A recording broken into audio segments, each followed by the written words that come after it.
Yo, yo, yo, what is up, my fallopian tubers? Cesario from the body coming back at you with another video for your butt. And this is a near mint Musings response video. Ándale, ándale, arriba, arriba, arriba. He just wants to know who your PC is and why. And so, when I was a kid, I kind of came up on a bunch of books, mainly sporting news, and they were mostly baseball records and almanacs and stuff. And I looked at all the records and all the stuff, and I was really into them, man. Read all the books, and at that time, Pete Rose, who was still playing, man, just was leading all kinds of categories and lifetime records, and it was like amazing because he was still playing, he wasn't done, and so, he was kind of like my favorite. But then, one day, everybody's heard my ice cream truck story. I came across a Mickey Mantle card, all right? And then later on, one of the last books that I read from the box that he gave me was the 100 Greatest Players, and I remember that Willie Mays was number one. And Mickey Mantle was, I believe was number two, or Babe Ruth was number two. And then Mickey Mantle, and all them. But it intrigued me, Mickey Mantle's story in that book. So Eric, those back pages, was talking about his wallet card. So I put back my wallet card that I had as a kid. You can see it right here.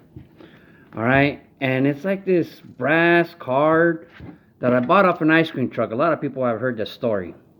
All right, and I kept this in my wallet for years when I was a kid. All right, and now I put it back on, and you can see the imprint. Oh man, that it's leaving in my wallet, just like when I was a kid. So since then, man, I've read a lot of Mickey Mantle books, man, and this just ripped. I don't know how this happened, but I love all his storytelling, man, and all the stuff that he went through. So when I grew up and finally had some spending money, first card I ever bought was the 1958 Topps Mickey Mantle. And I bought it in a slab and busted it out to put it here with my complete 1958 Topps set. And that's a sweet card too with Hank Aaron. Once I got that card, man, I made my master set list, I guess. And this is all I want. Is every Topps Mickey Mantle. I wouldn't mind having all the Bowmans and everything else, like Blue Jacket 66 has the hot dog rainbow. But for me, you gotta act your wage. And once I complete this, man, I'm gonna be the happiest man on earth. And I do have one Mickey Mantle autograph, and that's all I want, man. I'm happy as pie. So while I'm not into like the non-plain modern cards, I'll still pick them up, man, just because it's the Mick. This Derek Jeter is in my Mickey Mantle collection. Do you know why? Look closer. Look closer. There's Mickey Mantle, man, in the dugout. And then George Bush is up here. Man, look at this cool sketch card. Alright, so I'm just going to be going through a few of the modern cards as I talk about Mickey Mantle and why he's my favorite player. So I read all kinds of stories, man. So Mickey Mantle, you could pretty much say he was a first prospect, straight out of high school, He was the Commerce Comet, is what they called him. And he came up, I believe, like at 19 years old to go play for the Yankees, man. And he was already expected to take over, for Joe DiMaggio, and Lou Gehrig and Mickey Mantle. He got number 6. When he first came up, he got number 6, all right? And he sucked his first year. He just sucked. And he thought like he couldn't live up to the hype. He couldn't get it, he couldn't understand why all these people were idolizing him, But their expectation, he didn't meet their expectations his first year. So he pretty much, they sent him down to the minors, and he kind of like quit baseball. Called it, this is a weird card. He called his dad, and told him to pick him up. His dad went to go pick him up.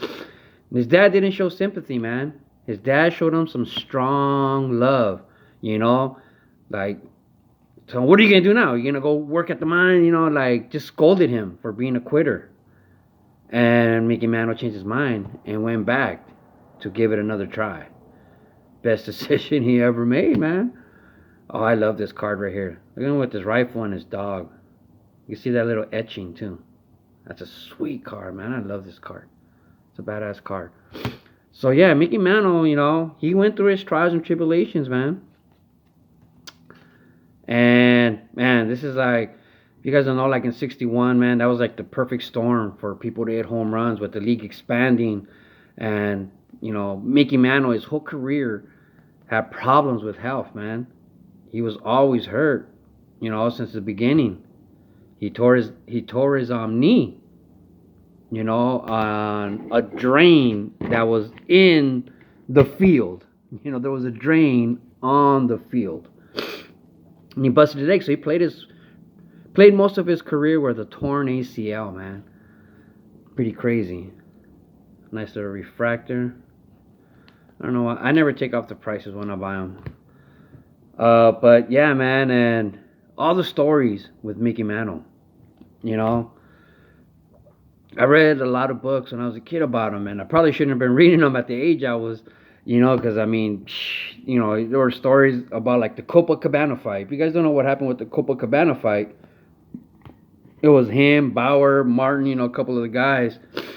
They were at, they had been out drinking before, and then they went to the Copacabana to go check out Sammy Davis show, and a bowling team came in there, and they were already worked up and drunk and celebrating. And I think it was Bauer that just told one of them, "Hey man, can you guys like settle down, man? We're here with our wives. We're trying to whammy."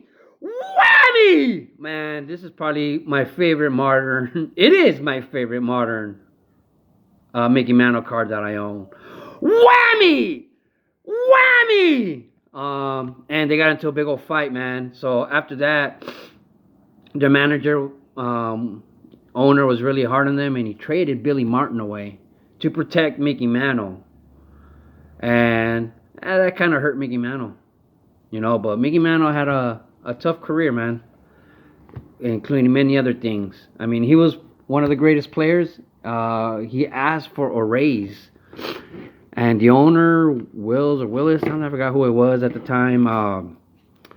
They had been following Mickey around. He hired detectives to follow Mickey around, and took pictures of him being, bad, womanizing, and so when Mickey Mantle asked for a raise, like, wanted to get paid, he basically took out all those pictures and said, "What are you going to do?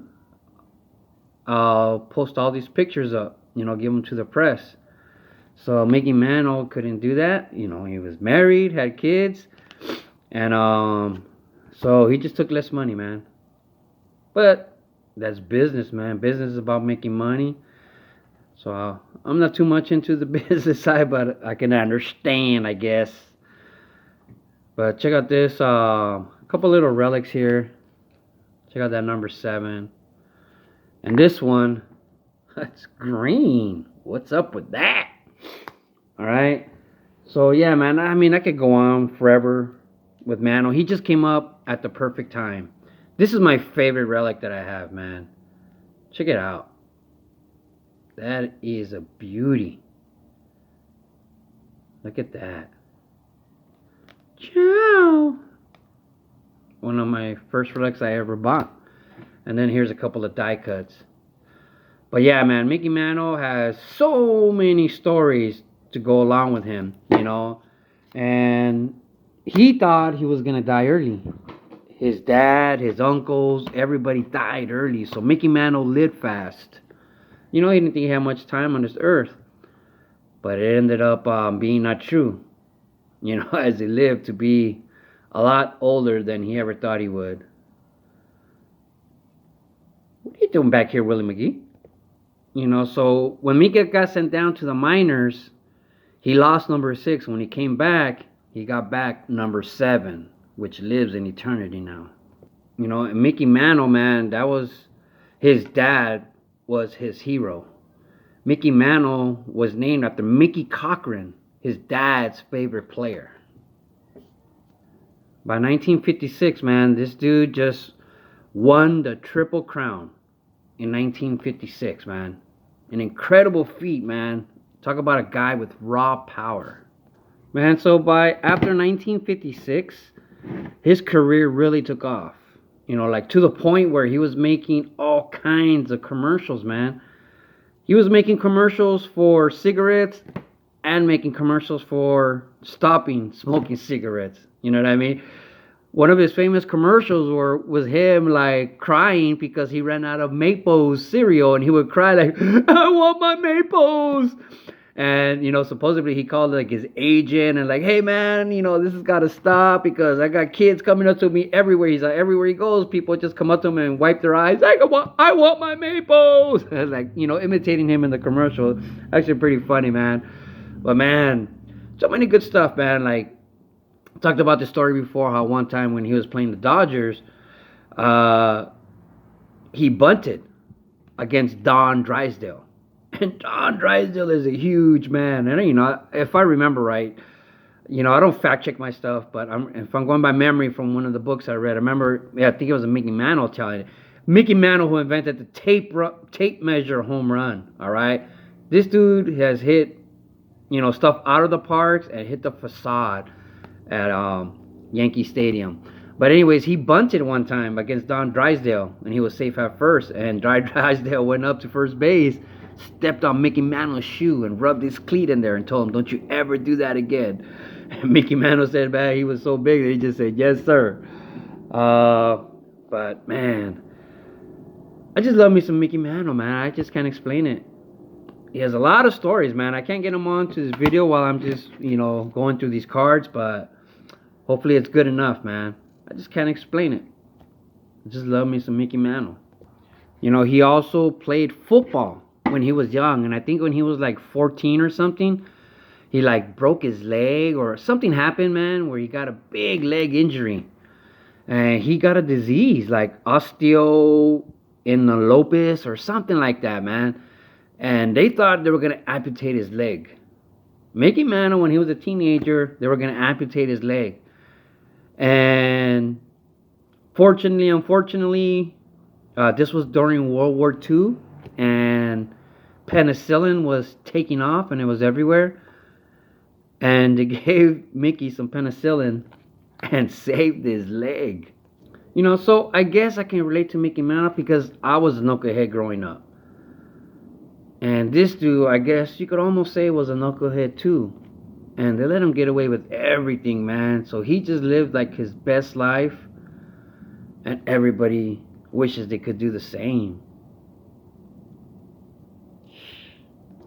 But if you ever watch Mickey Mantle on YouTube, man, I remember just videos I used to watch as a kid. The way he took off his helmet was different than everybody else. And you couldn't do that anymore because now you got like the ear flaps, and they didn't have them back then. And Mickey Mantle was a switch hitter, man. So he's easily called one of the greatest switch hitters of all time. And just the stories he had, being locked out of hotels, the killing the cow story, And I just love me some Mickey Mantle, man. I don't know how else to say it. See, this guy, when he was like 12, 13-year-old boy growing up in Oklahoma or even younger, he was watching baseball, and Mickey Mantle came up to bat. And when they announced him, they said, "From Oklahoma." And Johnny Bench, as a kid, was like, "What? You could be from Oklahoma and be a baseball player?" And started his quest to be a baseball player. He ain't lying. True story. So I know I'm not a good talker. My narrating sucks, but I hope that was satisfactory, man.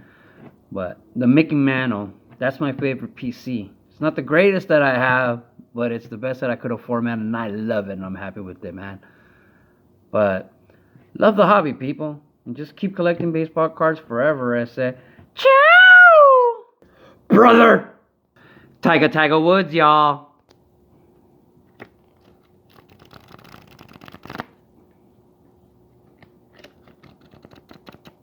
Switch hitter, y'all.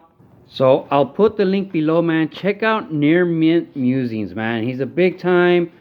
He's also into vintage, and he's a big time Harmon Killebrew fan. Minnesota Twins history. So check them out, man. Near Mint Musings. Here's a concert response, man. Hope it was good enough. Love the hobby, people, and just keep collecting baseball cards forever. That's it. Come and ride the train. Woo!